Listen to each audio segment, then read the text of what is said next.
నువ్వు వద్దు నాకు. నేను నిన్ను క్షమించాను, కానీ ఇకపై నువ్వు నా జీవితం దరిదాపుల్లో కూడా ఉండాలని మాత్రం కోరుకోవడం లేదు. క్షమించానని ఇంకొక అవకాశం ఇచ్చి మళ్లీ మొదలు పెడతానని అనుకోవద్దు. ఎందుకంటే క్షమించడం నా కోసం, నా మనశ్శాంతి కోసం, నన్ను నేను పునర్నిర్మించుకోవడం కోసం, నిన్ను చేరాలని వేసిన తప్పటడుగులు సరిదిద్దుకోవడం కోసం, నీ మెప్పు పొందాలని ఖర్చు చేసిన సమయాన్ని తిరిగి పొందడం కోసం, నా మనస్సాక్షికి విరుద్ధంగా నటించి చిదిలమైన నా ఆత్మగౌరవానికి జీవం పోయడం కోసం. కానీ ఒకటి మాత్రం స్పష్టం, నా జీవితంలోకి మళ్లీ నీ ప్రవేశం నిషిద్ధం.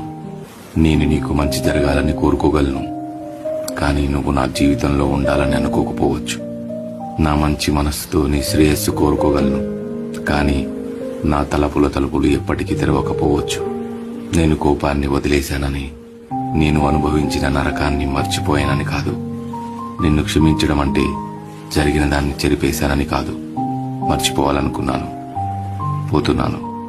పోతాను. నాలా బాధపడేవారికి నిజంగా కావాల్సింది క్షమాపణ కాదు, వారి దృష్టిలో వారు కోల్పోయిన స్థానం. అందుకే ఒక వ్యక్తి క్షమించబడవచ్చు, కానీ తిరిగి స్వాగతించబడరు. ఇది స్పష్టత, ఇదే పరిపక్వత, ఇదే స్వీయ గౌరవం, అనుభవంతో తీసుకున్న నిర్ణయం.